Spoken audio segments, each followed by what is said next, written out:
of say that there's something genetically different about the Swedish people, and the Swedish people just want to have harmony. Swedish people want to have partnership, and we want to share, and we want equality and all these things, and that is something genetically different that's always been there. And then there are some mainstream commentators who would say that this kind of started in the late 1800s, and that with kind of industrialization, and that there was some kind of nice sort of capitalists who wanted to share things, and that's when the welfare state started. And then there are some that say that it started in the 1930s, together with sort of partnership that started in the 30s between the unions and the bosses and so on. And I would say that none of those things are true, and that it's true to kind of certain extent in the 30s that there was some sort of beginning of a welfare state, but it was very sort of small reforms, minor reforms that took place in the 30s. So when did the welfare state really emerge in Sweden and Scandinavian countries? Well, Sweden had a very late sort of industrialization, kind of in the late 1800s really, that Sweden really industrialized. And it was mostly built on exports, mostly iron ore and forestry, so raw materials that were exported to industrialized countries like Germany and Britain to be used to make factories, machinery, railroads, that kind of stuff. Then when in 1914 World War I broke out, and Sweden stayed neutral during the First World War and then also during the Second World War. What neutral means is obviously a quite difficult thing to say, because Sweden still continued to export huge, and obviously the exports went up, huge amounts of iron ore, which was used then obviously for arms manufacturing to be used in the wars. Then I'm just talking a little bit about Sweden's history here very quickly. Then there was the 30s depression and so on, with workers won some small reforms in the 30s, partnership established and so on, and then the Second World War, and Sweden stayed neutral again in the Second World War. Neutral meaning that they traded and they exported to both the Allies and the Nazis, and they cooperated with the Nazis in terms of allowing trains to go through Sweden because they'd occupied Denmark and Norway and so on. And it was mostly iron ore and ball bearings, which were used in tanks and stuff. They were made with good Swedish iron in Sweden and exported to both the Allies and the Nazis. And this World War II obviously took place at a time when you'd gone through the biggest depression in the history of capitalism, the '29 Wall Street crash, and then into the 30s and the Great Depression. And many revolutionaries at the time were saying that Trotsky, who was a Russian revolutionary, he said that this is the death agony of capitalism when World War II started. This is capitalism is gone, the system is finished, it's never going to recover after this. And of course we all know that that's not what happened. Instead, there was the biggest boom that capitalism has ever seen, and the golden years of capitalism. And I think you can't talk about the welfare state or explain the welfare state without first talking about the great boom, the great post-war boom, because they're both connected. And so I'll just explain a little bit why the boom took place and why it happened. First of all, there was a huge amount of destruction during World War II. So a lot of what Marx would have called fixed capital, which is basically machinery and factories, were destroyed. I mean, I'm talking specifically about Western Europe now, and then obviously Japan, a little bit in the US, a little bit and so on. Huge amounts of capital, fixed capital, was destroyed during this time, and this then obviously had to be rebuilt afterwards. And the destruction of the fixed capital also means that that profit rates can go up, because basically Marx talked about how profit rates are constantly have a tendency to fall in the capitalist system because of the way capitalists invest in technology and machinery and constantly invest in that and employ less labour. And therefore profit. I'm not going to go into it because it takes too long to go into it, but that's basically the tendency of the rate of profit to fall, and this, by destroying huge amounts of fixed capital, you can get away from that, and because you're rebuilding the system again. So that's the first part, the destruction. And then the second part of why the boom happened was the growth of state spending during the war and the war economy. Like in the US, for example, in 1943, military spending was 45% of GDP. I mean, almost half of GDP went on military spending. This is a huge amount. And what they could do during the war was the state could force investment, even though profit rates were very low at this time because of the Great Depression and so on. But the state could force investment because they had to, because there was a war going on, so they had to produce whatever they needed for the war. And so the state forced that investment, and that was part of bringing about the boom afterwards, because the state had started spending so much that obviously when the war was finished, you don't need to spend all that money on military anymore, but you can spend it on other things. And the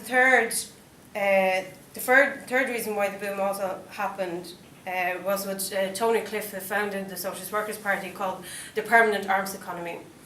And basically this is after the war, and how the major sort of imperialist states, particularly the US and the Soviet Union, and partially Britain and France as well, but mainly US and the Soviet Union, how they kept their military spending and their arms spending up even though the war was finished. So for example, in 1951, which was 6 years after the war, the US still spent 14.4% of GDP on military spending.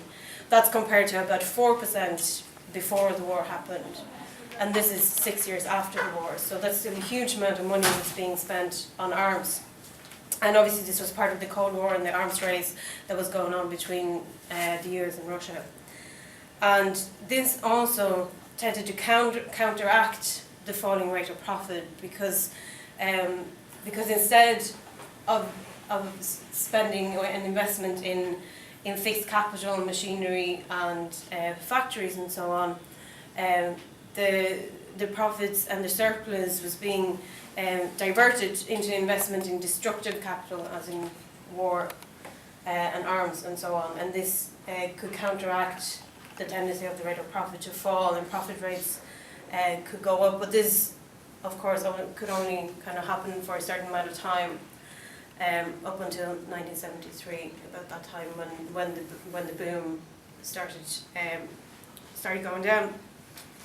So what about Sweden and Scandinavia in all this? Because obviously now I've been mostly talking about the countries who were involved in the war, and particularly about the US and so on.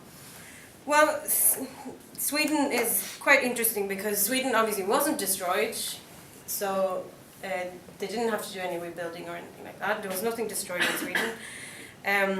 There was a growth in state spending, but not in any way the amounts that were taking place in the US and the kind of military spending that was going on in all the countries that were involved in the war.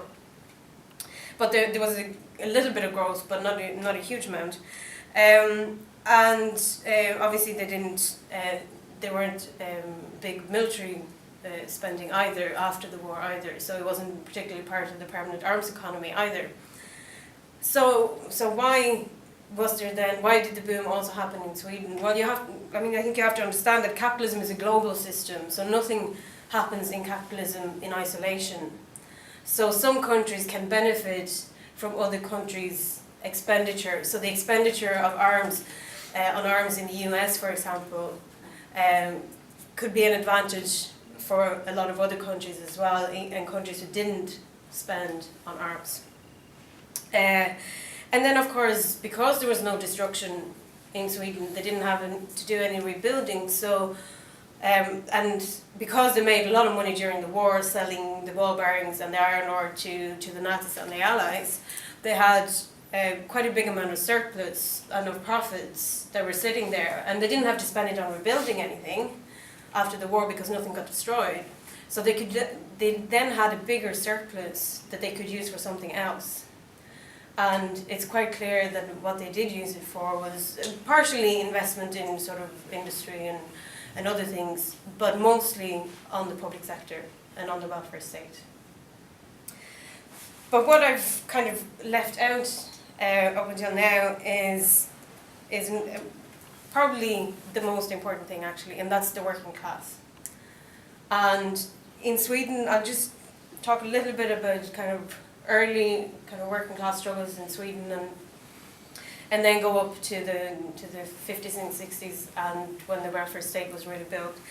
So really there was very big working class struggles in Sweden in the early 1900s. There was general strikes in 1902 and 1909, and I think it's quite interesting because Russia is quite close to Sweden. It's literally around the corner almost.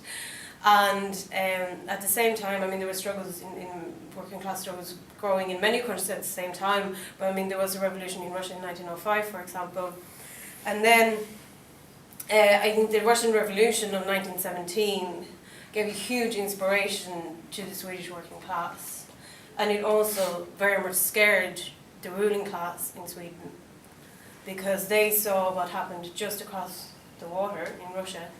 And they were afraid, and that was part of the beginning of giving concessions, of the ruling class giving concessions to the workers' movement in Sweden. And then there was a depression and so on, and then in the 30s, what I was saying earlier, that there were small reforms given to the working class in the 30s in Sweden, and that was basically because there were struggles. The ruling class don't tend to give reforms unless there's something going on the ground and people are organising on the ground. And there was a particular incident in 1931 in a place called Ådalen, and basically there was the workers were on strike. The company decided to bring in scabs. The whole community, the whole town got organised. They all went out and marched. And they were marching down to where the scabs were being housed by the company. And basically the Swedish military were there, and they shot dead 5 people and injured about 30 people. And this was a huge event in Swedish history and for the Swedish working class. And after this, throughout the 30s, there were growing struggles. And in 1938, you have to remember that the Social Democrats, the Labour Party, were in power continuously in Sweden from 1932 to 1976. So that's quite a long time of being... 42